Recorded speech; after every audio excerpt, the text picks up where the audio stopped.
Hi hello అందరికి ఓం శ్రీ మాత్రే నమః. పోలి ఇక్కడ పోలి కథ చెప్పుకుందాము.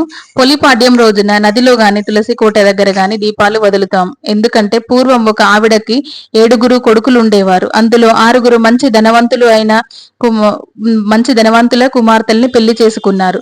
చిన్న కుమారుడు పోలి అనే ఒక పేద మహిళను వివాహం చేసుకున్నాడు. దాంతో అత్తకు 6 కోడళ్ళంటేనే ఇష్టం ఉండేది. పోలి అంటే ఏమాత్రం ఇష్టం ఉండేది కాదు. ఒక పని మనిషిలాగా చూసేది తనను. అలా కార్తీక మాసంలోని ఆరుగురు కోడళ్ళను తీసుకొని అత్తగారు నదికి వెళ్లి నది స్నానాలు చేసి దీపాలు అర్పించుకొని వచ్చారు కార్తీక పౌర్ణమి రోజున.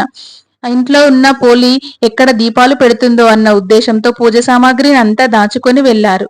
కానీ ఇంట్లో ఉన్న పోలికి దైవభక్తి ఎక్కువ. చిన్నప్పటి నుండి దైవభక్తి ఎక్కువ. దాంతో ఆమె ఇంట్లోనే తులసి కోట వెనకాల పెరట్లోని పత్తిని తీసి కవ్వంకు ఉన్న నెయ్యిని రాసి దీపం వెలిగించేది. అలా కార్తీక మాసం మొత్తం చేసేది. అలా చూస్తుండగానే పొలిపాడ్యమి రోజు రానే వచ్చింది. పొలిపాడ్యమి రోజున అందరూ చూస్తుండగానే స్వర్గం నుంచి వాహనం వచ్చి పోలిని సశరీరంతో స్వర్గానికి తీసుకెళ్లారు. అలా పొలిపాడ్యమి రోజున నదిలో గాని తులసి కోట వద్ద నీటిలో గాని దీపాలు వెలిగించి పోలి కథను చెప్పుకుంటే స్వర్గలోకానికి ఒక మెట్టు దొరుకుతుందనే నమ్మకం. ఈ వీడియో గనుక మీకు నచ్చినట్టయితే లైక్ చేయండి, షేర్ చేయండి, సబ్స్క్రైబ్ చేసుకోండి. మరిన్ని మంచి మంచి విషయాలతో మీ ముందుకు వస్తుంటాను.